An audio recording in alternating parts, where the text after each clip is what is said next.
নমস্কার বন্ধুরা, আমি প্রিয়াঙ্কা গুঞ্জাস মম চ্যানেলের আরেকটি নতুন পর্বে সবাইকে স্বাগত জানাই। আশা করি সবাই ভালো আছেন, সুস্থ আছেন।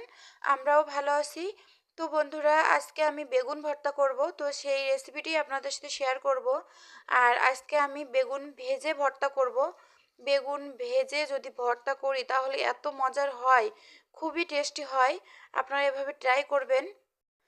আর আমি সকালে এই ভর্তাটা করছি, মানে সকালে এই ভর্তাটা দিয়েই আমরা সবাই খাওয়া দাওয়াটা করব। তো রান্নাঘরে এসে আপনাদের একটু বাইরের পরিবেশটা দেখিয়ে দিলাম। বাইরে কোনো রোদ্দুর বের হয়নি, কারণ ভিডিওটা আমার শুক্রবার করা। তবে শনিবার আজকে যে আপলোড হচ্ছে ভিডিওটা, আজকে কিন্তু রোদ্দুর বেরিয়েছিল। তবে গত 3 দিন ধরে তো রোদ্দুর বের হয়নি। আর এই ভিডিওটা আমার শুক্রবার করা ছিল, দেখতেই পেলেন যে কেমন কুয়াশা আর বাইরে একটা মেঘলা মেঘলা মতো পরিবেশ। ভীষণ ঠান্ডা, অবশ্য আজকে সেরকম ঠান্ডা নেই, মানে শনিবার। তো যাই হোক, এই যে আমি কড়াইতে তেল দিয়ে কড়াইটা ভালোভাবে গরম করে নিয়েছি, তারপর তেল দিয়ে বেগুনের পিসগুলো দিয়ে দিলাম, হলুদ লবণ মাখিয়ে নিয়েছি। এখানে 2টা বেগুন নিয়েছি আমি। তো সব বেগুনের পিসগুলো দিয়ে দিয়েছি, আর একদম বেশি তেল দেইনি। মানে বেগুন ভাজতে গেলে যেমন বেশি তেল দেই, ততটা দেইনি। দেখতেই পাচ্ছেন শুকনো শুকনো হয়ে আছে বেগুনগুলোর গায়ে, কিন্তু সেরকম তেল নেই। আমি এভাবেই বেগুনগুলো ভাজা করব, যেহেতু ভর্তা করব, তার কারণে আমি অতটা তেল দেইনি। তো আমি ঢেকে ঢেকে কিন্তু বেগুনগুলো সেদ্ধ করে নিচ্ছি। ঢাকনা দিয়ে ঢেকে দিয়েছিলাম, দেখতেই পেয়েছিলেন। আর এই ভর্তা যদি শুকনো মরিচ দিয়ে করা হতো, মানে শুকনো মরিচ ভেজে, তাহলে কিন্তু আরও অনেক মজার হতো। তবে আমি কাঁচামরিচ দিয়ে করব, কারণ শুকনো মরিচ খেলে আমাদের সবারই পেট জ্বালা করে, গ্যাসের মানে সমস্যা দেখা দেয়, যার কারণে শুকনো মরিচটা একটু কমই খাই। আপনারা তো দেখেনি সব সময়। তো কাঁচামরিচ আমি একটু ভেজে নিব আর কি। এই শুকনো কড়াইটা তো শুকনো শুকনো মতো হয়ে আছে, দেখতেই পাচ্ছেন। এখানে আমি ভেজে নিব। আর বন্ধুরা, যারা ভিডিওটি অলরেডি দেখা শুরু করেছেন, একটি লাইকও করেননি, প্লিজ একটি লাইক করে তারপর ভিডিওটি কন্টিনিউ করুন। এদিকে আমি বেগুনের পিসগুলো উঠিয়ে নিচ্ছি, কারণ ভাজা হয়ে গেছে, ঢেকে ঢেকে ভেজেছি তো, এর কারণে ভালো সেদ্ধ হয়ে গেছে। তো ওদিকে আমি পেঁয়াজ কুচি করে নিয়েছি, দেখতেই পাচ্ছেন যে থালার ওই পাশটাতে পেঁয়াজ কুচি আছে। আর এখন কাঁচামরিচ দিব, আর আমি কয়েক কোয়া রসুন ভেজে নিব কাঁচামরিচের সাথে। আর কিন্তু তেল দিব না, এই শুকনো কড়াইতেই আমি ভেজে নিব। একটু তেল দিলেও হতো, তো আমি আর দেইনি। এখানে একটু কম জাল দিয়ে ভেজে নিব।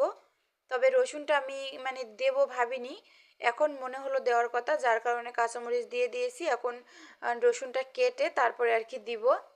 তো এই যে রসুন একটু কুচি করে দিলাম।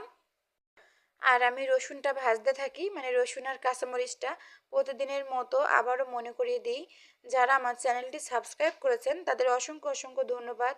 যারা এখনও করেননি, প্লিজ আমার চ্যানেলটি সাবস্ক্রাইব করে আমার পাশে থেকে যাবেন। আর যারা প্রতিদিন আমার ভিডিও দেখছেন, লাইক করছেন, সুন্দর সুন্দর কমেন্ট করছেন, তাদেরকে অসংখ্য অসংখ্য ধন্যবাদ।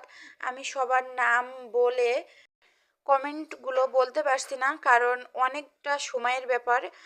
ছোট একটা ভিডিওতে আমি তো একদম বড় ভিডিও করি না, সবার নাম উল্লেখ করাও সম্ভব না। তো একজনের নাম উল্লেখ করব আর একজনের করব না, যার কারণে আমি একসাথে সবাইকে ধন্যবাদ জানিয়ে দিলাম। আর প্রতিদিনই তাই দেই। আমার পাশে এভাবে সবসময় থাকবেন আপনারা, আর আমিও আপনাদের পাশে থাকবো। সবাই আমার ভিডিওটা ফুল ওয়াচ করেই দেখবেন, আমি সবার ভিডিও ফুল ওয়াচ করেই দেখি। তো যাই হোক, কথা বলতে বলতে আমার মরিচ আর রসুনটা ভাজা হয়ে গেছে।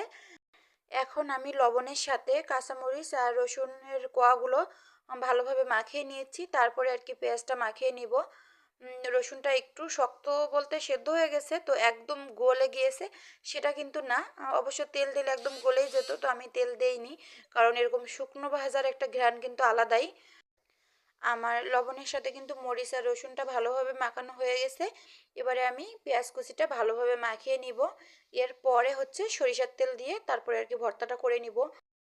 বেগুন পোড়া, বেগুন পোড়া বলতে পুড়িয়ে আমরা যে ভর্তাটা করি, তার একটা টেস্ট কিন্তু আলাদা। আবার এরকম ভেজে যদি ভর্তা করি, এর একটা টেস্ট আলাদা। তবে এরকম ভর্তা যদি অল্প একটু থাকে না, তাহলে কিন্তু পুরো প্লেট শেষ হয়ে যায় আর কি। অল্প একটু ভর্তাতেই 1 প্লেট ভাত নিমিষেই কিন্তু খেয়ে ফেলা যায়। গরম গরম ভাত আর এরকম বেগুন ভর্তা হলে আর কিছুই লাগে না। আমরা তো সকালে এই বেগুন ভর্তা দিয়েই 4 জন খেয়েছি, আর কিন্তু কিছুই না, এর সাথে আর কিছুই ছিল না। আর বন্ধুরা, আমার ভর্তা করা কমপ্লিট। দেখুন কত সুন্দর কালার এসেছে। কারণ একটু হলুদ দিয়ে আমি মানে বেগুনের পিসগুলো ভেজেছিলাম, তো যার কারণে একটু হলুদের মতো কালার এসেছে, এজন্য খুবই ভালো দেখাচ্ছে। আর এই যে আমি ভাতের সাথে নিয়ে নিলাম, এটা আমার প্লেট, গরম গরম ভাতের সাথে বেগুন ভর্তা। আর ভিডিওটা এখানেই শেষ করব আমি। সবাই ভালো থাকবেন, সুস্থ থাকবেন। দেখা হবে আগামী পর্বে। আর আমার আজকের ভিডিওটা কেমন লাগলো কমেন্ট করে জানাবেন।